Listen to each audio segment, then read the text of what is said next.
जय हिंद साथियों, आप सभी का स्वागत है।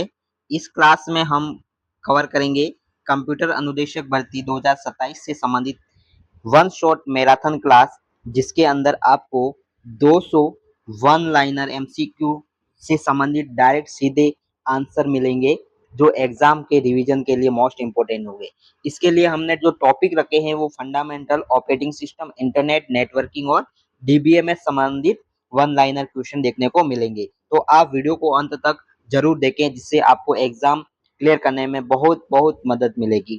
शुरू करते हैं।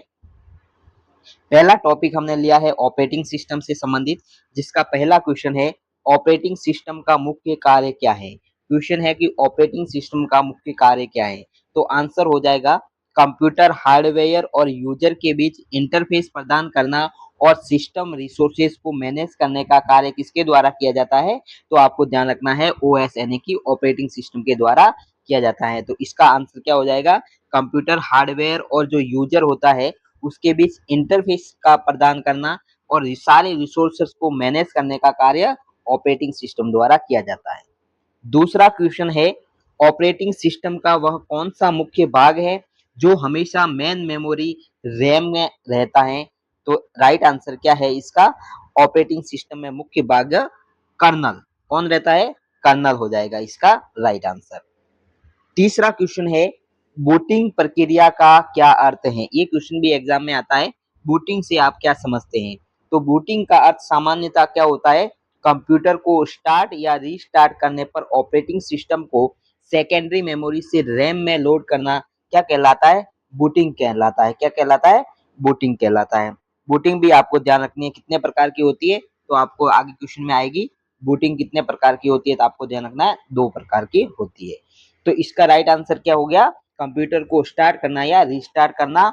और जो प्रोग्राम है वो कौन सी मेमोरी के अंदर है, सेकेंडरी मेमोरी जो परमानेंट मेमोरी होती है उसके अंदर है, उसे रैम में लाने का कार्य बूटिंग प्रोसेस के द्वारा किया जाता है। ठीक है, अगला क्वेश्चन है, अगला क्वेश्चन क्या है, अगला क्वेश्चन है जब कंप्यूटर को बंद स्थिति में चालू किया जाए तो बूटिंग को क्या कहते हैं।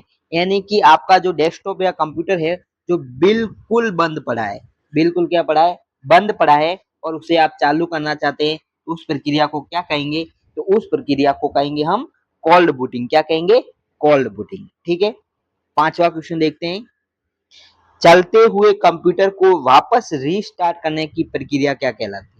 तो ये प्रक्रिया कहलाती है वार्म बूटिंग। क्या कहलाती है, वार्म बूटिंग। इस क्वेश्चन में आपको कंफ्यूजन नहीं होना है। बूटिंग होती है वो 2 प्रकार की होती है, एक होती है कोल्ड बूटिंग और एक होती है वार्म बूटिंग। अगर आप सिस्टम को शुरू से स्टार्ट कर रहे हैं तो कोल्ड बूटिंग हो जाएगा, जब कोल्ड होगा कंप्यूटर। और वार्म का मतलब जब कंप्यूटर गर्म होगा, इसका मतलब क्या हो गया, रीस्टार्ट से संबंधित हो गया। ये आपको ध्यान रखना है। अगला क्वेश्चन देखते हैं, क्वेश्चन नंबर 6 है वर्चुअल मेमोरी का मुख्य उद्देश्य क्या होता है। वर्चुअल मेमोरी का मुख्य उद्देश्य क्या होता है।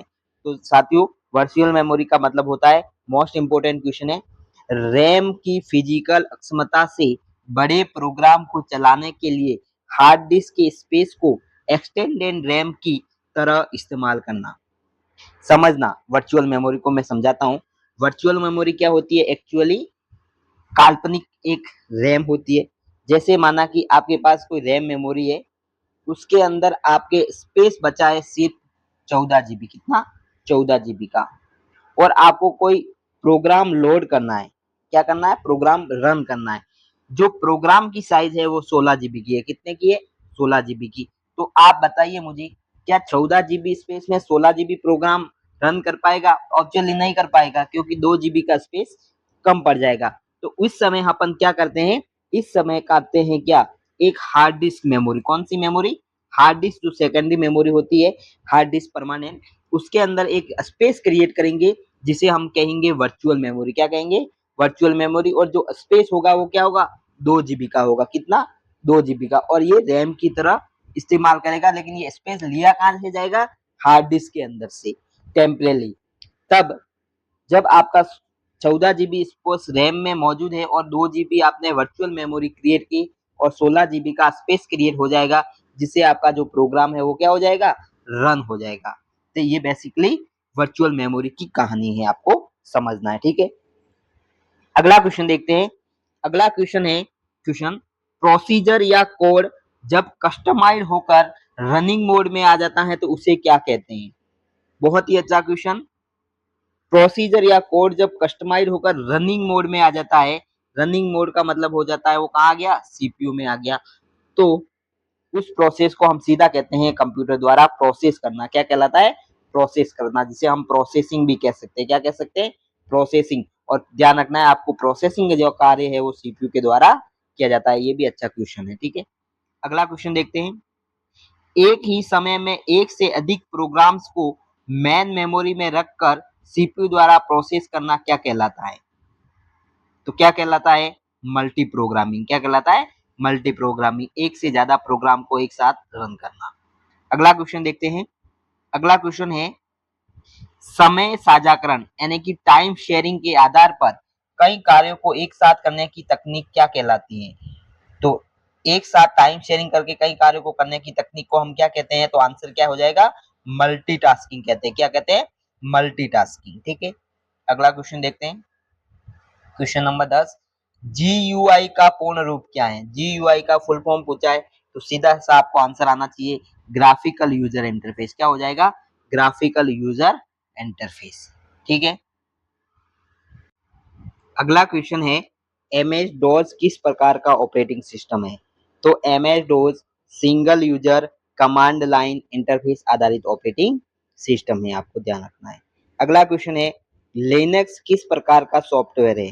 तो आपको ध्यान रखना है लिनक्स एक ओपन सोर्स ऑपरेटिंग सिस्टम का एग्जाम्पल है। अगला क्वेश्चन डेडलॉक की स्थिति क्या होती है। ये क्वेश्चन पूछ रहा है डेडलॉक के बारे में पूछ रहा है।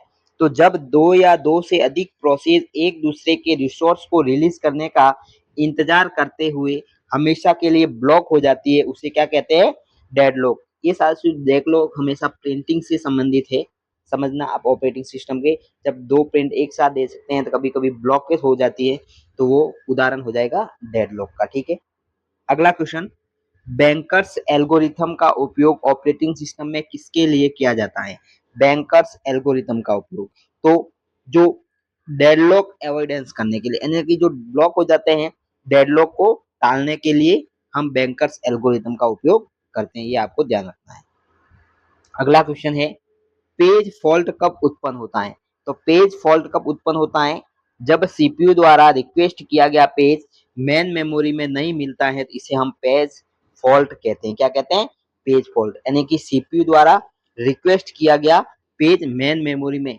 जैसे ये सीपीयू है, सीपीयू प्रोसेस के लिए फाइल कहाँ से लाता है, रैम से लाता है, रैम हार्ड डिस्क से लेता है। तो जब सीपीयू कहेगा इस फाइल को प्रोसेसिंग के लिए रैम में ढूंढेगा और यहाँ पर पेज अवेलेबल नहीं होना, क्या कहलाता है, तो आपको ध्यान रखना है पेज फॉल्ट कहते हैं, उसे क्या कहते हैं, पेज फॉल्ट। ये भी क्वेश्चन एग्जाम में आया हुआ है। अगला क्वेश्चन थ्रेसिंग की स्थिति में ऑपरेटिंग सिस्टम का अधिकांश समय किस कार्य में व्यतीत होता है। तो थ्रेसिंग के समय पेजों की अदला बदली करने में रहता है, जिसे हम पेज स्वैपिंग कहते हैं, आपको ध्यान रखना है, ठीक है।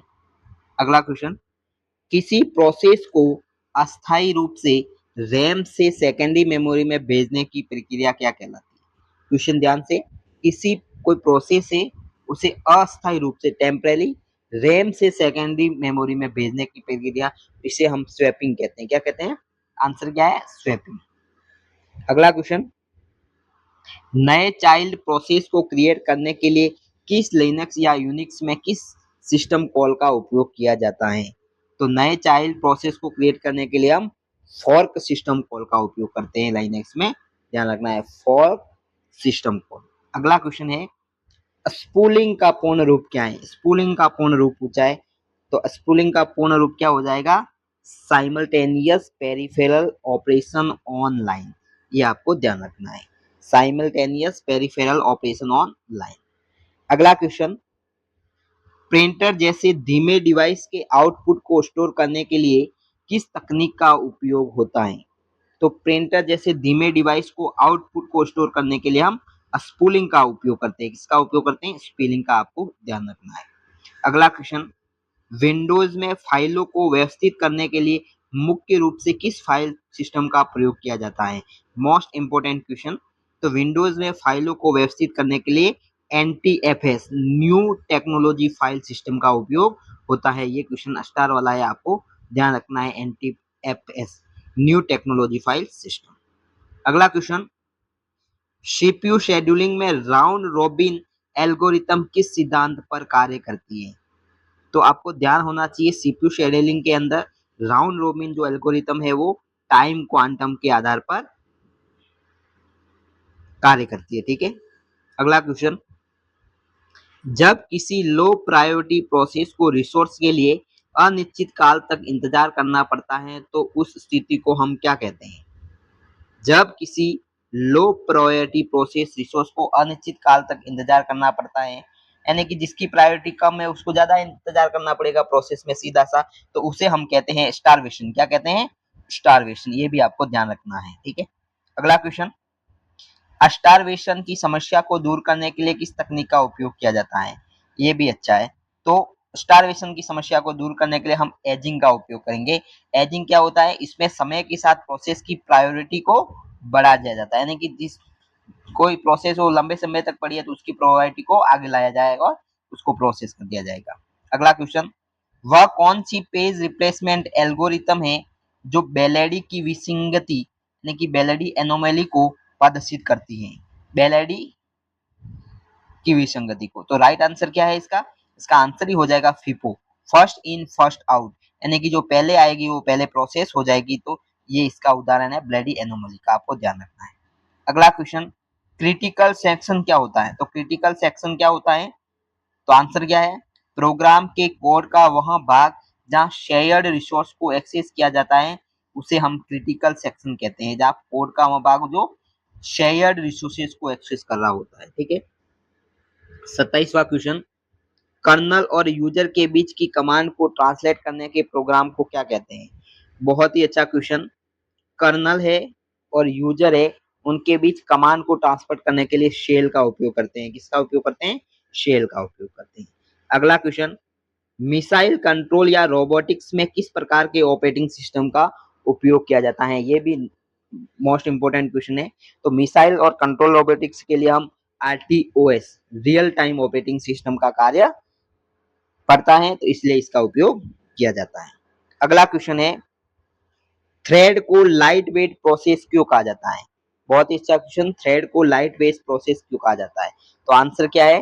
क्योंकि यह अपनी पेरेंट प्रोसेस के एड्रेस स्पेस और रिसोर्सेस को शेयर करता है। ठीक है, अगला क्वेश्चन, मेमोरी का छोटे छोटे टुकड़ों में टूट जाना जिससे मेमोरी स्पेस बर्बाद हो जाती है तो उसे क्या कहते हैं?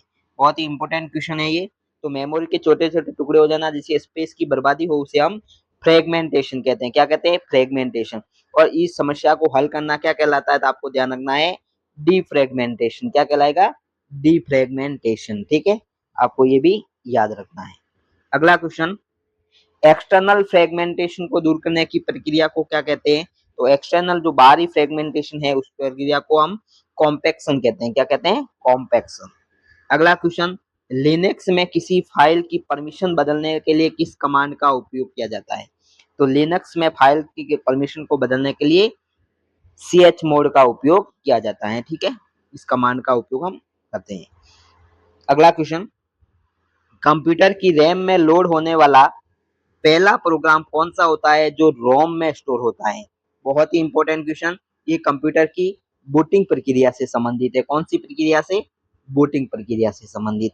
तो कंप्यूटर की जो रैम में लोड होने वाला पहला प्रोग्राम है जो रोम में स्टोर होता है, BCI।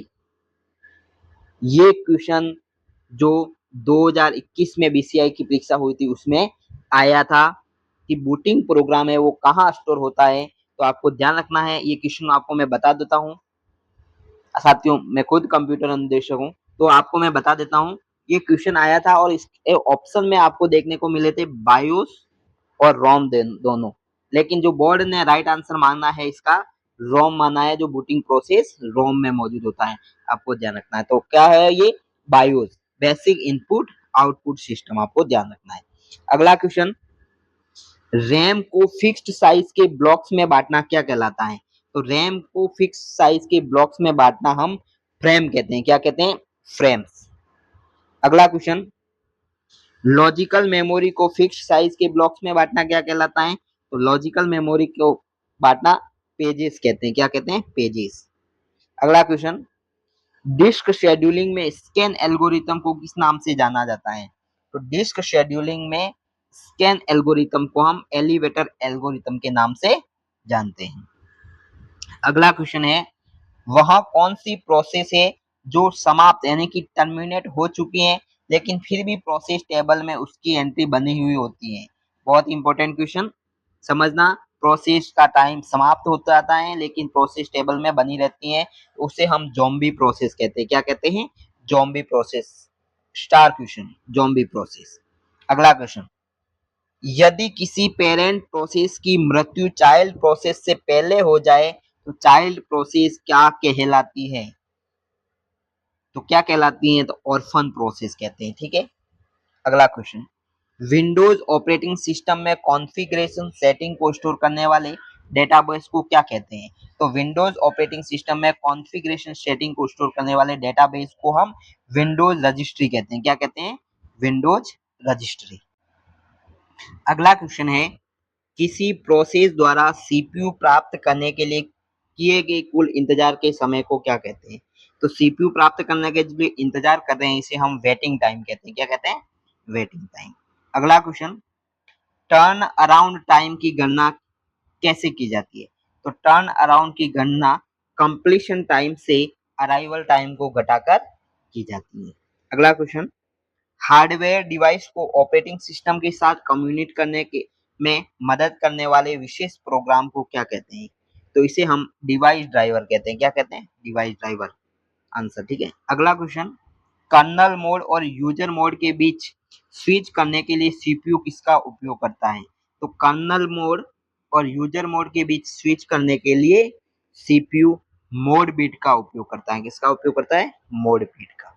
अगला क्वेश्चन, इंटर प्रोसेस कम्युनिकेशन का अर्थ क्या है? तो इंटर प्रोसेस कम्युनिकेशन का अर्थ क्या हो जाएगा? दो या दो से अधिक प्रोसेस के बीच डेटा और सूचनाओं का आदान प्रदान करना क्या कहलाता है? IPC, inter process communication. दो या दो से प्रोसेस के बीच यानी कि दो सीपीयू है, प्रोसेस कर रहे, उसमें डाटा का आदान प्रदान क्या कहलाएगा? आईपीसी। ठीक है। अगला क्वेश्चन, सेमाफोर क्या होता है? सेमाफोर क्या होता है? आंसर क्या हो जाएगा? यह एक इंटीजर वेरिएबल है जो प्रोसेस सिंक्रोनाइजेशन और क्रिटिकल सेक्शन की समस्या को हल करता है। ठीक है। अगला question, Windows shortcut key alt plus F क्या कार्य करता है? Important question. तो alt plus F for Windows shortcut key क्या करता है? वर्तमान में चल रहे एक्टिव प्रोग्राम या विंडोज को बंद करने का कार्य करता है। अगला क्वेश्चन, रिसाइकल बिन का क्या कार्य होता है? तो रिसाइकल बिन का कार्य क्या होता है? डिलीट की गई फाइलों को अस्थायी रूप से स्टोर करना ताकि उन्हें आवश्यकता पड़ने पर रीस्टोर किया जा सकता है। ठीक है। अगला क्वेश्चन, एंड्रॉइड ऑपरेटिंग सिस्टम किस कर्नल पर आधारित है? तो जो एंड्रॉइड मोबाइल ऑपरेटिंग सिस्टम है वो लाइनक्स कर्नल पर आधारित है, आपको ध्यान रखना है। अगला क्वेश्चन, किसी फाइल के नाम के अंत में डॉट के बाद लगे अक्षरों को हम क्या कहते हैं? तो डॉट के बाद लगे ये जो अक्षर दिख रहे हैं इसे हम फाइल एक्सटेंशन कहते हैं। क्या कहते हैं? File extension. अगला क्वेश्चन, कंप्यूटर आर्किटेक्चर में एक समय में एक ही प्रोग्राम को क्रिटिकल सेक्शन में जाने की अनुमति देना क्या कहलाता है? तो म्यूचुअल एक्सक्लूजन कहते हैं। ठीक है। आओ अब इस सेक्शन में हम डीबीएमएस से संबंधित क्वेश्चन आंसर सॉल्व करेंगे। ठीक है। पहला क्वेश्चन है 51वां क्वेश्चन, डीबीएमएस का पूर्ण रूप क्या है? तो डीबीएमएस का पूर्ण रूप हो जाएगा डेटाबेस मैनेजमेंट सिस्टम। अगला क्वेश्चन, डेटाबेस में एक ही डेटा को बार बार डुप्लीकेशन यानी कि दोहराव होना क्या कहलाता है? तो क्या कहलाता है? आपको याद होना चाहिए, डाटा रिडंडेंसी। अगला क्वेश्चन, रिलेशन डेटाबेस में टेबल की एक रो को और क्या कहा जा सकता है? तो रिलेशन डेटाबेस में टेबल की एक रो होती है उसे हम टपल या रिकॉर्ड भी कहते हैं। ठीक है, ये भी अच्छा क्वेश्चन है। अगला क्वेश्चन, रिलेशनल डेटाबेस में टेबल के एक कॉलम को क्या कह सकते हैं? तो जब जैसे ये कोई टेबल है, ये हो गए कोलन और ये होगी रो। ठीक है, तो जो कॉलन होते हैं उसे हम एट्रीब्यूट या फील्ड भी कह सकते हैं। अगला क्वेश्चन, किसी टेबल में रिकॉर्ड को विशिष्ट रूप से पहचानने वाली की को क्या कहते हैं? Most important question. तो विशिष्ट रूप से पहचानने वाली की को हम प्राइमरी की कहते हैं। क्या कहते हैं? प्राइमरी की। अगला क्वेश्चन, ये भी इंपॉर्टेंट क्वेश्चन हो जाएगा, क्या प्राइमरी की वैल्यू नल हो सकती है? तो आंसर क्या होगा? नहीं, प्राइमरी की वैल्यू कभी भी नल नहीं हो सकती, क्योंकि ये यूनिकली आइडेंटिफाई करने का कार्य करता है। ठीक है, अगला क्वेश्चन, दो टेबल्स के बीच रिलेशनशिप स्थापित करने के लिए किस की का उपयोग किया जाता है? तो दो टेबल्स के बीच रिलेशनशिप स्थापित करने के लिए हम फॉरेन की का उपयोग करते हैं। किसका? फॉरेन की का उपयोग। अगला क्वेश्चन है, डेटाबेस ट्रांजैक्शन के संबंध में एसिड प्रॉपर्टी में ए का अर्थ क्या होता है? तो एसिड प्रॉपर्टी में ए का अर्थ होता है एटोमिसिटी। क्या होता है? एटोमिसिटी, जिसका मतलब होता है या तो पूरा ट्रांजैक्शन होगा या कुछ भी नहीं होगा। तो आपको इन सब की फुल फॉर्म आनी चाहिए एसिड प्रॉपर्टीज की। ए का मतलब हो गया आपको एटोमिसिटी। क्या हो गया? एटोमिसिटी। सी का मतलब हो गया कंसिस्टेंसी। क्या होगा? कंसिस्टेंसी। और डी का आई का मतलब होगा आइसोलेशन। क्या होगा? आइसोलेशन। और डी का मतलब होगा ड्यूरेबिलिटी। आपको ध्यान रखना होगा। ठीक है, अगला क्वेश्चन, डेटाबेस में किसी ट्रांजैक्शन के सफल होने पर बदलावों को अस्थायी करने की कमांड कौन सी है? तो अस्थायी करने की कमांड होती है, वो होती है कमिट कमांड। कौन सी कमांड? कमिट। ये भी मोस्ट इंपोर्टेंट क्वेश्चन है। ठीक है, अगला क्वेश्चन, ट्रांजैक्शन के फेल होने पर डेटाबेस को उसकी पुरानी स्थिति में वापस लाने की प्रक्रिया को क्या कहते हैं? मोस्ट इंपोर्टेंट क्वेश्चन, रट लेना दोस्तों। तो ट्रांजैक्शन के फेल होने पर जो पुरानी स्थिति में वापस लाने की प्रक्रिया है उसे हम रोल बैक कहते हैं। क्या कहते हैं? Roll back. ठीक है, अगला क्वेश्चन, डेटाबेस से डेटा रिडंडेंसी और विसंगति को हटाने की प्रक्रिया को क्या कहते हैं? तो इसे हम सीधा सा नॉर्मलाइजेशन कहते हैं। क्या कहते हैं? नॉर्मलाइजेशन। साथियों, सारे क्वेश्चन मोस्ट इंपोर्टेंट है, आपको ध्यान से पढ़ने हैं। अगला क्वेश्चन, प्रथम नॉर्मल फॉर्म यानी कि फर्स्ट एनएफ मुख्य शर्त क्या होती है? तो प्रथम नॉर्मल फॉर्म की जो फॉर्म है उसकी शर्त यह है कि टेबल के हर कॉलम में एक एटॉमिक वैल्यू होने चाहिए, जो कोई मल्टी वैल्यूड एट्रीब्यूट नहीं होने, यानी कि यूनिक आइडेंटिफाई करने के लिए हर एक वैल्यू एटॉमिक यानी कि अलग अलग होनी चाहिए, सेम नहीं मिलनी चाहिए। दूसरा क्वेश्चन है कि 2NF द्वितीय नॉर्मल फॉर्म की डिपेंडेंसी नहीं, कौन सी डिपेंडेंसी नहीं होनी चाहिए? तो द्वितीय फॉर्म है जो कहती है कि पार्शियल डिपेंडेंसी नहीं होनी चाहिए। ठीक है, तीसरी जो नॉर्मल फॉर्म है उसकी क्वेश्चन कह रहा है कि तृतीय नॉर्मल फॉर्म किस डिपेंडेंसी को हटाया जाता है? तो थर्ड एनएफ के अंदर हम ट्रांजिटिव डिपेंडेंसी को हटाने का कार्य करते हैं। ठीक है, अगला क्वेश्चन है ईआर मॉडल का पूर्ण रूप क्या है? ये भी क्वेश्चन आता है। तो ईआर मॉडल का पूर्ण रूप है एंटिटी रिलेशनशिप मॉडल। क्या है? Entity relationship model. अगला क्वेश्चन है ईआर डायग्राम में रेक्टेंगल का उपयोग क्या दर्शाने के लिए किया जाता है?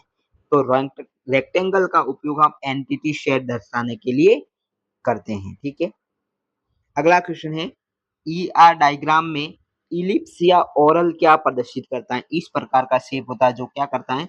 तो एट्रीब्यूट को प्रदर्शित करता है। किससे? एट्रीब्यूट्स को। ठीक है, अगला क्वेश्चन, एसक्यूएल का पूर्ण रूप क्या है?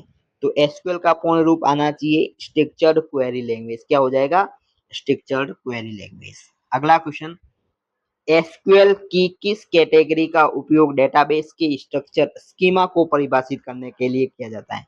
जो डेटाबेस का स्ट्रक्चर है वो हम किस भाषा से करते हैं? तो डीडीएल। फुल फॉर्म क्या हो जाएगा? डेटा डेफिनेशन लैंग्वेज के द्वारा हम करते हैं। ये सारे क्वेश्चन मोस्ट इंपोर्टेंट है।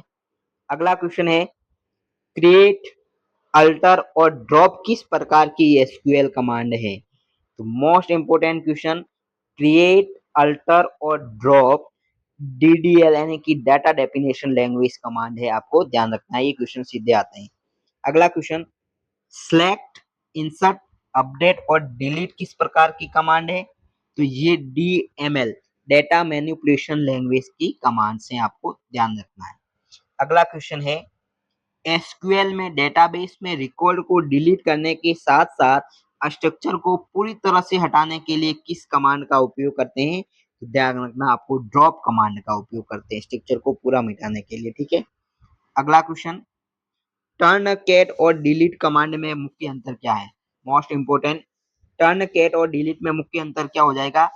टर्न कैट एक डीडीएल कमांड है जो टेबल की सारे डेटा को एक बार में हटा देती है लेकिन स्ट्रक्चर सुरक्षित रहता है, जबकि डिलीट कमांड डीएमएल कमांड है जो रो बाय रो डेटा को हटाती है। ठीक है, अगला क्वेश्चन, एसक्यूएल क्वेरी में डुप्लीकेट रो को हटाने के लिए किस कीवर्ड का उपयोग किया जाता है? तो डुप्लीकेट रो को हटाने के लिए हम डिस्टिंक्ट कीवर्ड का उपयोग करते हैं, ये आपको ध्यान रखना है। अगला क्वेश्चन, एसक्यूएल में रिकॉर्ड को फिल्टर करने के लिए सामान्यतः किस क्लोज का उपयोग करते हैं? तो किस क्लोज का उपयोग करते हैं? वेयर क्लोज का उपयोग करते हैं। ठीक है, अगला क्वेश्चन, एग्रीगेट फंक्शन जैसे सम और एवरेज के साथ कंडीशन लगाने के लिए किस क्लोज का उपयोग करते हैं? तो एग्रीगेट फंक्शन के साथ हम हैविंग क्लोज का उपयोग करते हैं। ठीक है, हैविंग का। अगला क्वेश्चन, डेटाबेस के बारे में जानकारी स्टोर करने वाले डेटाबेस को क्या कहते हैं? तो डेटा के बारे में डेटा के जानकारी वाले को हम डेटा डिक्शनरी या मेटा डेटा कहते हैं। क्या कहते हैं? Meta data. बहुत इंपॉर्टेंट क्वेश्चन, ये स्टार लगा देना क्वेश्चन। अगला क्वेश्चन, वह एंटिटी सेट जिसके पास अपनी कोई प्राइमरी की नहीं होती है क्या कहलाता है? तो जिसे हम कहते हैं वीक एंटिटी सेट। क्या कहते हैं? Weak entity set. अगला क्वेश्चन, रिलेशनल मॉडल में टेबल की संख्या या डिग्री का क्या अर्थ होता है? तो रिलेशनल मॉडल में टेबल या डिग्री का अर्थ होता है टेबल में मौजूद कुल एट्रीब्यूट्स या कॉलम की संख्या। अगला क्वेश्चन, रिलेशनल मॉडल में कोऑर्डिनेलिटी का क्या अर्थ होता है? तो रिलेशनल मॉडल में कोऑर्डिनेटी का अर्थ होता है टेबल में मौजूद कुल रोज यानी कि टपल और रिकॉर्ड की संख्या। अगला क्वेश्चन, ग्रांट और रिवोक कमांड एसक्यूएल की किस श्रेणी में आती है? तो ग्रांट और रिवोक कमांड एसक्यूएल की डीसीएल डाटा कंट्रोल लैंग्वेज के अंतर्गत आने वाली कमांड्स है। अगला क्वेश्चन, डेटाबेस में सर्चिंग और डेटा रिट्रीवल की गति को बढ़ाने के लिए किसका उपयोग किया जाता है? तो डेटाबेस में सर्चिंग और रिट्रीवल की गति को बढ़ाने के लिए हम इंडेक्सिंग का उपयोग करते हैं। किसका उपयोग करते हैं? इंडेक्सिंग का। ये भी मोस्ट इंपोर्टेंट क्वेश्चन है। अगला क्वेश्चन, एक क्वेरी के अंदर दूसरी क्वेरी का होना क्या कहलाता है? तो एक क्वेरी के अंदर दूसरी क्वेरी का होना सब क्वेरी या इनर क्वेरी कहते हैं। अगला क्वेश्चन, ओरेकल और माईएसक्यूएल किस प्रकार के सॉफ्टवेयर हैं? तो एक ओरेकल है, एक माईएसक्यूएल है, दोनों रिलेशनल डेटाबेस मैनेजमेंट आरडीबीएमएस के सॉफ्टवेयर है, आपको ध्यान रखना है। अगला क्वेश्चन, डेटाबेस के किसी तार्किक लॉजिकल या भौतिक फिजिकल लेआउट स्ट्रक्चर को क्या कहते हैं?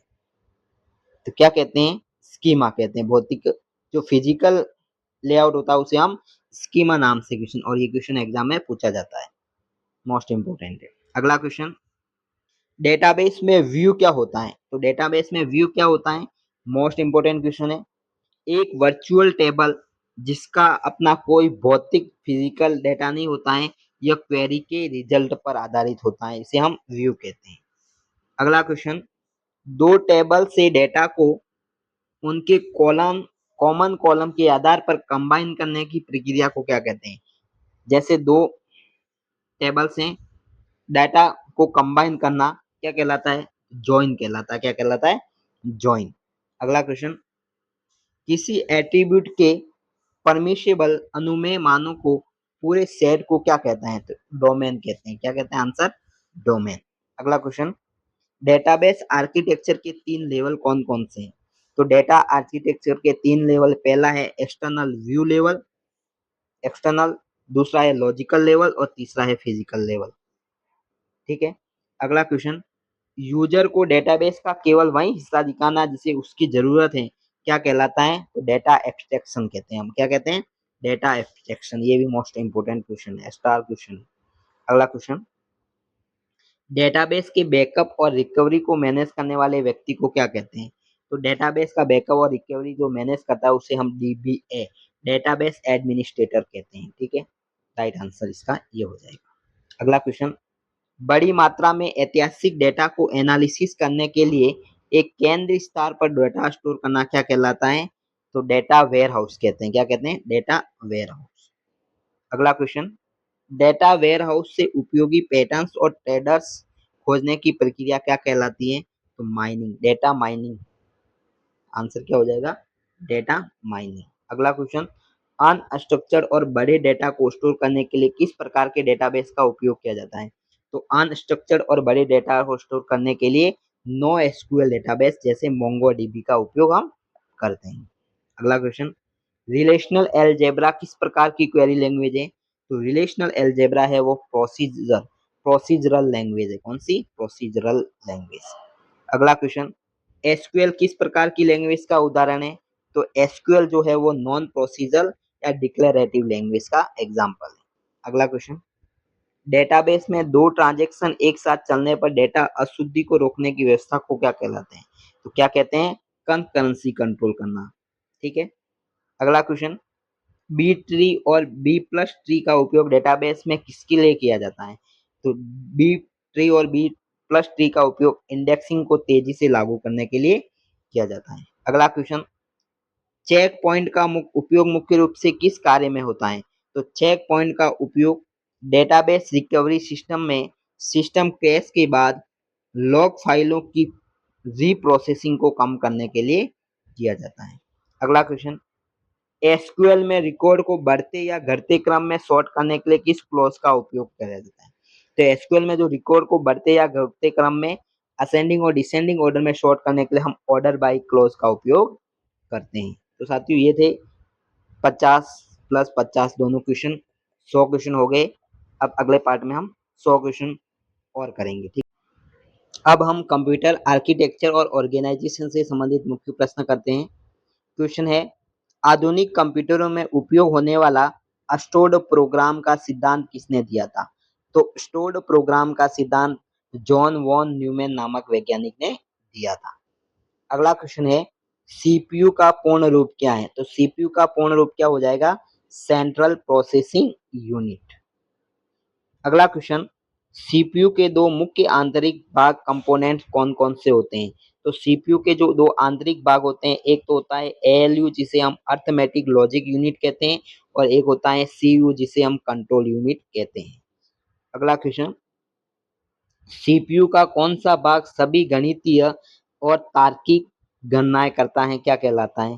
तो आपको ध्यान रखना है, जिसे हम एएलयू अर्थमेटिक लॉजिक यूनिट कहते हैं। अगला क्वेश्चन है, कंप्यूटर के सभी भागों को कंट्रोल सिग्नल भेजने और कार्यों को कोऑर्डिनेट करने का काम किसके द्वारा किया जाता है?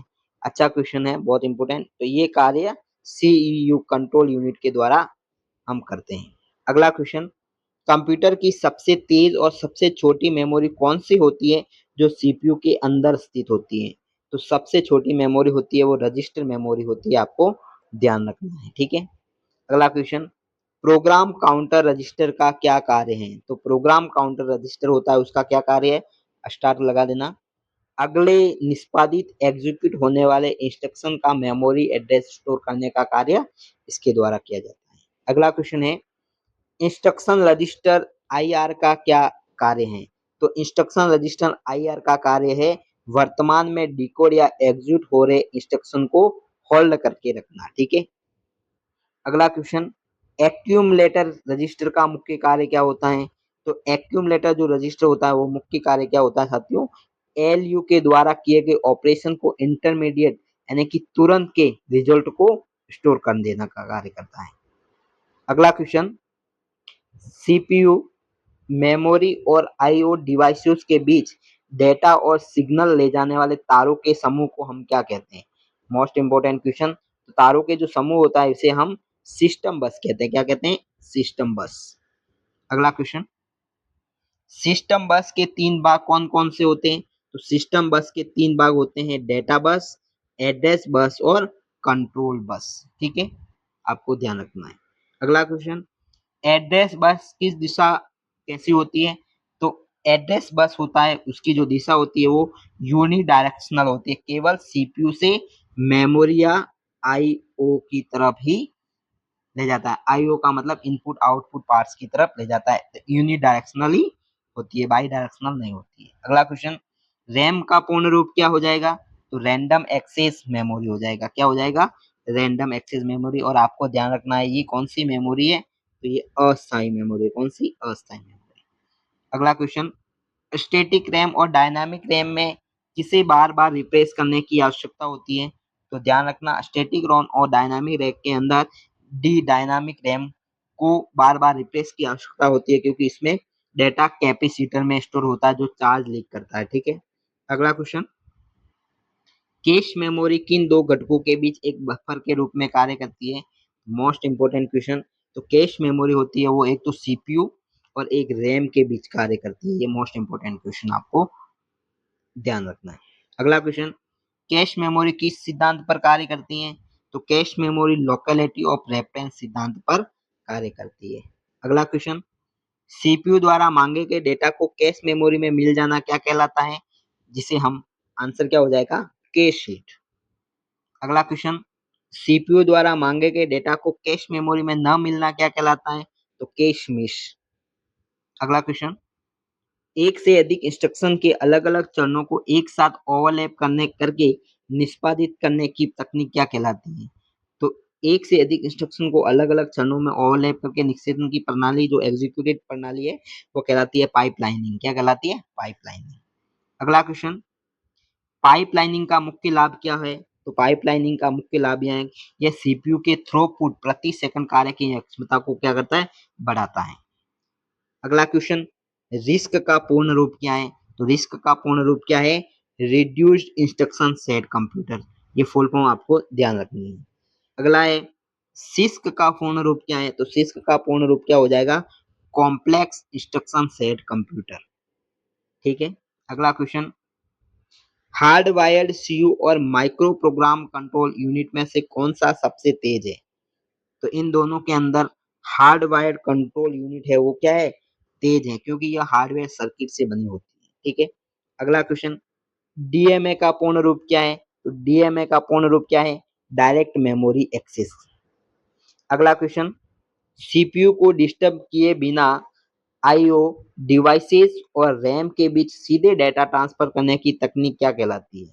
तो क्या कहलाती है? DMA, direct memory access. ये भी आपको ध्यान रखना है।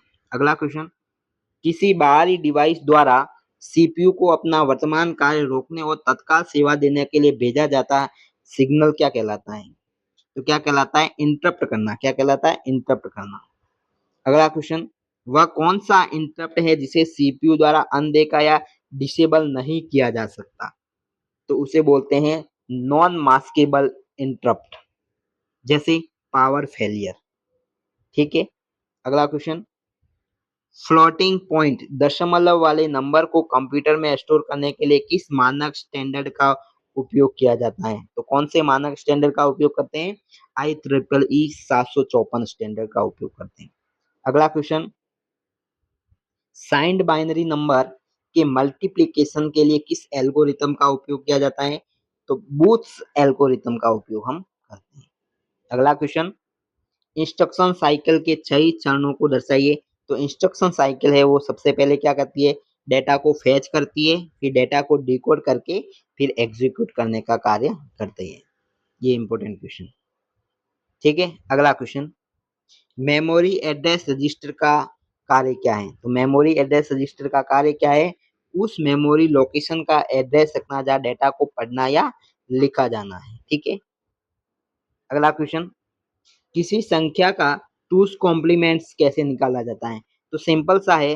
कैसे निकालेंगे? सबसे पहले फर्स्ट कॉम्प्लीमेंट्स को पलट कर और उसमें एक जोड़ दिया जाएगा।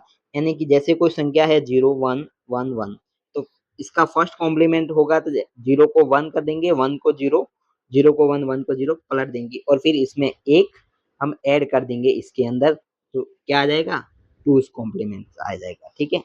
अगला क्वेश्चन, सीपीयू की क्लॉक स्पीड को सामान्यतः किस यूनिट में मापा जाता है? तो सीपीयू की जो क्लॉक स्पीड है उसे सामान्य हम गीगाहर्ट्ज या मेगाहर्ट्ज में मापते हैं। ठीक है। अगला क्वेश्चन, फ्लाइंस टेक्सोनोमी के अनुसार कंप्यूटर आर्किटेक्चर को कितने भागों में बांटा गया है?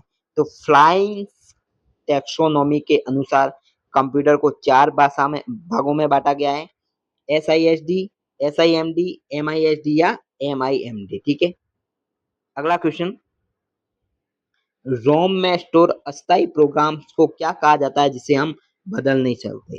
तो उसे हम फर्मवेयर कहते हैं। क्या कहते हैं? फर्मवेयर। अगला क्वेश्चन, डबल ईपी रोम का पूर्ण रूप क्या है? तो डबल ईपी रोम का पूर्ण रूप हो जाएगा electrically erasable programmable read only memory.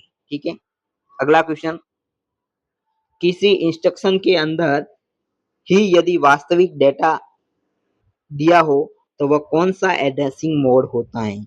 तो कौन सा एड्रेसिंग मोड हो जाएगा? इमीडिएट एड्रेसिंग मोड हो जाएगा। अगला क्वेश्चन, जब इंस्ट्रक्शन में डेटा को एड्रेस न देकर उस रजिस्टर का नाम दिया हो जहाँ डेटा है तो क्या कहलाता है? जब इंस्ट्रक्शन में डेटा को एड्रेस न देकर सिर्फ रजिस्टर का नाम ही दिया होता तो उसे हम रजिस्टर एड्रेसिंग मोड कहते हैं। ठीक है, अगला क्वेश्चन, कंप्यूटर आर्किटेक्चर में स्टैक आर्किटेक्चर वाले कंप्यूटर किस प्रकार के इंस्ट्रक्शन का उपयोग करते हैं?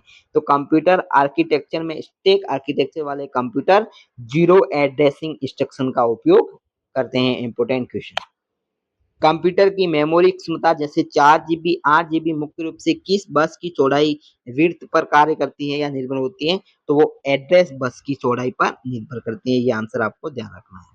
अगला क्वेश्चन, ब्लॉक पल्स के आने पर होने वाले सबसे बुनियादी और छोटे ऑपरेशन को क्या कहते हैं? तो ब्लॉक पल्स के आने पर छोटे ऑपरेशन होते हैं उसे हम माइक्रो ऑपरेशन कहते हैं। क्या कहते हैं? Micro operation.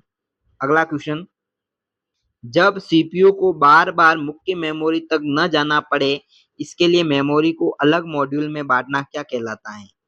तो क्या कहलाएगा? Memory interleaving. क्या कहलाएगा? Memory interleaving. अगला क्वेश्चन, क्या कंप्यूटर बंद होने पर कैश मेमोरी का डाटा सुरक्षित रहता है? तो आंसर क्या होगा? नहीं, कैश मेमोरी एक अस्थायी मेमोरी या वॉलेटाइल मेमोरी है। ठीक है, अगला question, hard disk, CD ROM और पेन ड्राइव को किस प्रकार की मेमोरी कहा जाता है? तो हार्ड डिस्क, सीडी रोम और पेन ड्राइव को हम ऑक्सिलरी मेमोरी या सेकेंडरी मेमोरी कहते हैं। अगला क्वेश्चन, कंप्यूटर आर्किटेक्चर के संबंध में MIPS का पूर्ण रूप क्या है? तो कंप्यूटर आर्किटेक्चर के संबंध में MIPS का पूर्ण रूप हो जाएगा मिलियन इंस्ट्रक्शन पर सेकंड। क्या हो जाएगा? मिलियन इंस्ट्रक्शन पर सेकंड। एक सिंगल क्लॉक साइकिल में सीपीयू कितने बीट्स प्रोसेस कर सकता है उसे क्या कहते हैं? तो एक सिंगल क्लॉक साइकिल में सीपीयू कितने बिट्स प्रोसेस कर सकता है इसे हम वर्ड साइज कहते हैं, जैसे 32 बिट या 64 बिट। साथियों, वीडियो अच्छा लग रहा तो चैनल को लाइक शेयर सब्सक्राइब कर सपोर्ट करें। अगला क्वेश्चन, जब कैश और मेन मेमोरी को एक साथ अपडेट किया जाता है तो उस राइट पॉलिसी को क्या कहा जाता है? तो जब कैश और मेन मेमोरी को एक साथ अपडेट किया जाता है तो उस पॉलिसी को हम राइट थ्रू पॉलिसी कहते हैं। अगला क्वेश्चन, वह एड्रेस जो सीपीयू द्वारा जनरेट किया जाता है क्या कहलाता है? तो लॉजिकल या वर्चुअल एड्रेस कहलाता है। ध्यान रखना है, सीपीयू खुद जनरेट कर रहा है। अगला क्वेश्चन, रैम मेमोरी का वह वास्तविक एड्रेस जो मेमोरी यूनिट पहचानती है क्या कहलाता है? तो रैम मेमोरी का वास्तविक एड्रेस को हम फिजिकल एड्रेस कहते हैं। अगला क्वेश्चन, लॉजिकल एड्रेस को फिजिकल एड्रेस में बदलने का कार्य करने वाला हार्डवेयर घटक कौन सा है? तो इसे हम MMU मेमोरी मैनेजमेंट यूनिट कहते हैं। तो ये 50 क्वेश्चन थे आर्किटेक्चर से संबंधित। अगले पार्ट में हम इंटरनेट और नेटवर्किंग से संबंधित 50 क्वेश्चन देखेंगे। ठीक है, क्वेश्चन है, इंटरनेट का पुराना नाम और पहला नेटवर्क कौन सा था? तो इंटरनेट का जो पहला नेटवर्क था जिसे हम अर्पानेट कहते हैं, जिसकी फुल फॉर्म आपको ध्यान रखनी है, advance research project agency network था। दुनिया का पहला नेटवर्क। Most important question. अगला क्वेश्चन, कंप्यूटर नेटवर्किंग में OSI मॉडल का पूर्ण रूप क्या है? तो आपको ध्यान रखना है, OSI मॉडल का पूर्ण रूप हो जाएगा ओपन सिस्टम इंटरकनेक्शन। ठीक है, अब अगला क्वेश्चन, OSI मॉडल में कुल कितनी लेयर होती है? तो आपको ध्यान होना चाहिए, OSI मॉडल के अंतर्गत 7 लेयर होती है। कुल कितनी लेयर होती है? 7। अगला क्वेश्चन, OSI मॉडल की सबसे जो फर्स्ट लेयर निचली लेयर होती है इसे हम किस नाम से जानते हैं? तो आपको ध्यान होना चाहिए, फिजिकल लेयर होती है, जो फर्स्ट नंबर की लेयर है, सबसे निचली लेयर फिजिकल लेयर।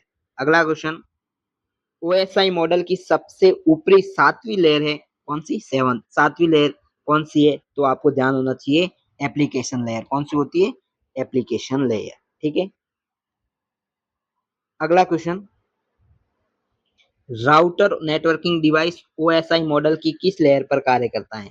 तो जो राउटर है वो ओएसआई मॉडल की तीसरी लेयर, जिसे हम नेटवर्क लेयर कहते हैं, उस पर कार्य करती है। अगला क्वेश्चन, नेटवर्क लेयर पर डेटा को किस रूप में माना जाता है? तो जाना जाता है पैकेट्स के रूप में। किसके रूप में? पैकेट्स के रूप में। अगला क्वेश्चन, डेटा लिंक लेयर जो दूसरी लेयर है, ट्रांसमिशन ब्लॉक को क्या कहते हैं? तो उसमें जो ट्रांसमिशन में होता है, जैसे नेटवर्क लेयर पर पैकेट्स के रूप में होता है, तो डेटा लिंक लेयर में फ्रेम्स में रूप होता है। कैसे? डेटा को फ्रेम में बांटा जाता है। ठीक है, अगला क्वेश्चन, आईपी का पूरा रूप क्या है? तो आईपी का पूरा रूप क्या हो जाएगा? Internet protocol. अगला क्वेश्चन, IPv4 एड्रेस कितने बिट का होता है? Star question. तो IPv4 है वो 32 बिट का होता है। अगला क्वेश्चन, IPv6 कितने बिट का होता है? तो IPv6 आपको ध्यान रखना है 128 बिट का। दोनों क्वेश्चन इंपॉर्टेंट है। ठीक है, अगला क्वेश्चन, किसी कंप्यूटर के नेटवर्क इंटरफेस कार्ड NIC के स्थायी फिजिकल एड्रेस को क्या कहते हैं? तो NIC कार्ड होता है, उसका फिजिकल एड्रेस हमेशा क्या कहलाता है? MAC address. और मैक एड्रेस का मतलब होता है मीडिया एक्सेस कंट्रोल। अगला क्वेश्चन, मैक एड्रेस कितने बिट का होता है? तो आपको ध्यान रखना है मैक एड्रेस 48 बिट और 6 बाइट। 48 बिट आपको ध्यान रखना है, और ये डेटा लिंक लेयर पर कार्य करता है। अगला क्वेश्चन, टीसीपी आईपी मॉड्यूल मुख्य रूप से किस लेयर मानी जाती है? टीसीपी आईपी में मुख्य रूप से 4 लेयर मानी जाती है। कितनी? 4 लेयर्स। ठीक है, अगला क्वेश्चन, ट्रांसपोर्ट लेयर पर काम करने वाले दो मुख्य प्रोटोकॉल्स कौन से हैं? तो ट्रांसपोर्ट लेयर पर टीसीपी और यूडीपी, ट्रांसमिशन कंट्रोल प्रोटोकॉल और यूजर डाटाग्राम प्रोटोकॉल काम में लिए जाते हैं। ठीक है, अगला क्वेश्चन, टीसीपी और यूडीपी में से कौन सा प्रोटोकॉल कनेक्शन लेस और तेज होता है? इन दोनों में यूडीपी जो यूजर डाटाग्राम प्रोटोकॉल है वो तेज होता है और कनेक्शन लेस होता है। अगला क्वेश्चन, डोमेन नेम जैसे google.com को आईपी एड्रेस में बदलने वाले सिस्टम को क्या कहते हैं? तो क्या कहते हैं? डीएनएस, डोमेन नेम सिस्टम कहते हैं। क्या कहते हैं? Domain name system. अगला क्वेश्चन, वेबसाइट को सुरक्षित रूप से ब्राउज करने के लिए किस प्रोटोकॉल का उपयोग करते हैं? तो वेबसाइट को सुरक्षित रूप से ब्राउज करने के लिए HTTPS hypertext transfer protocol secure का उपयोग करते हैं। अगला क्वेश्चन, HTTPS डिफॉल्ट रूप से किस पोर्ट नंबर का उपयोग करता है? तो आपको ध्यान रखना 443, और HTTP नॉर्मल है वो 80 पोर्ट नंबर का उपयोग करता है। अगला क्वेश्चन, नेटवर्क पर आईपी एड्रेस को मैक एड्रेस में बदलने के लिए किस प्रोटोकॉल का उपयोग करते हैं? तो नेटवर्क पर आईपी एड्रेस को मैक एड्रेस में बदलना है तो ARP, एड्रेस रिजोल्यूशन प्रोटोकॉल का उपयोग करना होगा। आंसर क्या हो जाएगा? Address resolution protocol. अगला क्वेश्चन, नेटवर्क के सभी डिवाइसेस को ऑटोमेटिक रूप से आईपी एड्रेस असाइन करने वाले प्रोटोकॉल का नाम क्या है? तो ऑटोमेटिकली करने के लिए हम DHCP, dynamic host configuration protocol का उपयोग करेंगे। Most important question. अगला क्वेश्चन, इंटरनेट पर फाइलों को एक स्थान से दूसरे स्थान पर ट्रांसफर करने के लिए उत्तरदायी प्रोटोकॉल कौन सा है? तो HFTP, फाइल ट्रांसफर प्रोटोकॉल इसका राइट आंसर। अगला क्वेश्चन हो जाएगा, ईमेल सेंड करने के लिए मुख्य रूप से किस प्रोटोकॉल का उपयोग करेंगे? आंसर क्या होगा? SMTP, simple mail transfer protocol इसका राइट आंसर। अगला क्वेश्चन, यूजर के इनबॉक्स से ईमेल डाउनलोड या रिसीव करने के लिए किस प्रोटोकॉल का उपयोग करेंगे? तो POP3 यानी कि पोस्ट ऑफिस प्रोटोकॉल या फिर IMAP प्रोटोकॉल का उपयोग करेंगे। अगला क्वेश्चन, किसी नेटवर्क कनेक्शन की अधिकतम डेटा ट्रांसफर करने की क्षमता को क्या कहते हैं? तो राइट आंसर क्या है इसका? बैंडविड्थ कहते हैं। क्या कहते हैं? बैंडविड्थ। अगला क्वेश्चन, लैन मैन वैन में से इंटरनेट किसका उदाहरण है? तो आपको ध्यान होना चाहिए इंटरनेट वान वाइड एरिया नेटवर्क का उदाहरण है। अगला क्वेश्चन, वह कौन सी नेटवर्क टोपोलॉजी है जिसमें हर नोड कंप्यूटर दूसरे नोड से सीधा जुड़ा होता है? तो इसका राइट आंसर क्या हो जाएगा? मैश टोपोलॉजी में सीधा जुड़ा होता है, और ये सबसे विश्वसनीय टोपोलॉजी है। ठीक है, अगला क्वेश्चन, स्टार टोपोलॉजी में सभी कंप्यूटर बीच में किस सेंट्रल डिवाइस का उपयोग करते हैं?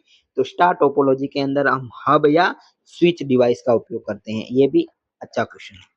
अगला क्वेश्चन, हब या स्विच में कौन सा डिवाइस इंटेलिजेंट है जो डेटा को केवल डेस्टिनेशन नोड पर ही भेजता है? तो आपको राइट आंसर क्या है? स्विच, क्योंकि यह एक मैट एड्रेसेबल टेबल का उपयोग करता है। ठीक है। अगला क्वेश्चन, दो अलग अलग प्रोटोकॉल वाले नेटवर्क को आपस में जोड़ने के लिए किस डिवाइस का उपयोग करते हैं? तो आंसर क्या है? गेटवे का उपयोग करेंगे। अगला क्वेश्चन, किसी अनाधिकृत अनऑथोराइज्ड यूजर को हमारे नेटवर्क में घुसने से रोकने वाली सुरक्षा प्रणाली को क्या कहते हैं? तो क्या कहते हैं? मोस्ट इंपोर्टेंट क्वेश्चन है, याद होना चाहिए आपको, फायरवॉल। क्या कहते हैं? फायरवॉल। अगला क्वेश्चन, एनालॉग सिग्नल को डिजिटल में और डिजिटल सिग्नल को एनालॉग सिग्नल में बदलने वाले डिवाइस का नाम क्या होगा? तो आना चाहिए सबको मॉडेम। क्या होगा? Modem, modulator, demodulator.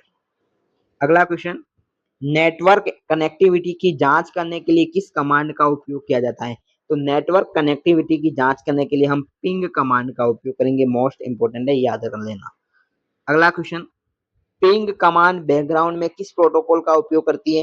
तो पिंग कमांड बैकग्राउंड के अंदर ICMP, internet control message protocol का उपयोग करती है। अगला क्वेश्चन, वाईफाई का पूर्ण रूप क्या है? तो वाईफाई का पूर्ण रूप क्या हो जाएगा? Wireless fidelity. अगला क्वेश्चन, वाईफाई नेटवर्किंग किस आई ट्रिपल स्टैंडर्ड पर आधारित है? तो आई ट्रिपल ई 802.11। ठीक है, आपको ध्यान रखना है। अगला क्वेश्चन, वायर्ड इथरनेट किस आई ट्रिपल स्टैंडर्ड के अंतर्गत आता है? तो 802.3 आपको ध्यान रखना है। अगला क्वेश्चन, ब्लूटूथ किस प्रकार के नेटवर्क टाइप का उदाहरण है? तो आंसर क्या होगा? पान, पर्सनल एरिया नेटवर्क का एग्जाम्पल है। अगला क्वेश्चन, यूआरएल का पूर्ण रूप क्या हो जाएगा? तो आंसर क्या है? Uniform resource locator. अगला क्वेश्चन, वेब पेजों को बनाने के लिए मुख्य रूप से किस भाषा का उपयोग किया जाता है? तो वेब पेजों को बनाने के लिए हम HTML, हाइपरटेक्स्ट मार्कअप लैंग्वेज का उपयोग करते हैं।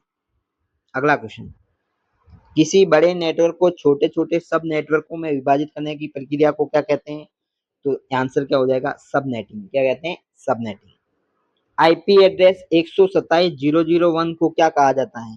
मोस्ट इंपोर्टेंट, तो इसे हम लुक बैक एड्रेस कहते हैं, जो खुद की सिस्टम को टेस्ट करने के लिए बनाया गया है। ठीक है।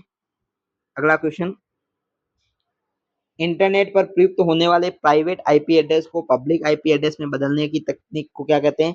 तो नेटवर्क एड्रेस ट्रांसलेशन। ठीक है। अगला क्वेश्चन, इंटरनेट के माध्यम से एक सुरक्षित और एन्क्रिप्टेड प्राइवेट कनेक्शन स्थापित करना क्या कहलाता है? तो वीपीएन, वर्चुअल प्राइवेट नेटवर्क। अगला क्वेश्चन, नकली ईमेल वेबसाइट बनाकर यूजर के पासवर्ड और बैंक डिटेल चुराने की कोशिश क्या कहलाती है? तो आंसर आना चाहिए आपको फिशिंग। क्या कहलाता है? फिशिंग। अगला क्वेश्चन, किसी डेटा पैकेट को नेटवर्क में हमेशा के लिए घूमने इंफिनिटी लूप से रोकने के लिए आईपी हेडर में कौन सी फील्ड होती है? तो कौन सी होती है? TTL, time to life. अगला क्वेश्चन है, डेटा लिंक लेयर की वह कौन सी सब लेयर है जो फिजिकल मीडियम के एक्सेस को कंट्रोल करती है? तो आंसर क्या होगा? MAC, media access control sub layer. अगला क्वेश्चन, गाइडेड मीडिया का सबसे तेज और आधुनिक उदाहरण कौन सा है जिसमें डेटा लाइट के रूप में चलता है? तो गाइडेड मीडिया के अंदर फाइबर ऑप्टिकल केबल। ठीक है। अगला क्वेश्चन, डेटा लिंक लेयर एक एरर डिटेक्शन के लिए उपयोग होने वाली सबसे आम विधि कौन सी है? तो आम विधि है वो CRC, साइकिल रिडंडेंसी चेक। अगला क्वेश्चन, इंटरनेट पर सूचनाओं के आदान प्रदान के लिए नियमों का जो समूह बना होता है उसे क्या कहते हैं? उसे हम सामान्यतः प्रोटोकॉल कहते हैं। तो साथियों, ये 200 क्वेश्चन थे जो इस क्लास में हमने कवर किए हैं। आई होप आपको वीडियो अच्छा लगा हो, तो चैनल को लाइक शेयर कर सपोर्ट जरूर करें। एग्जाम के लिए आपको बेस्ट ऑफ लक। धन्यवाद।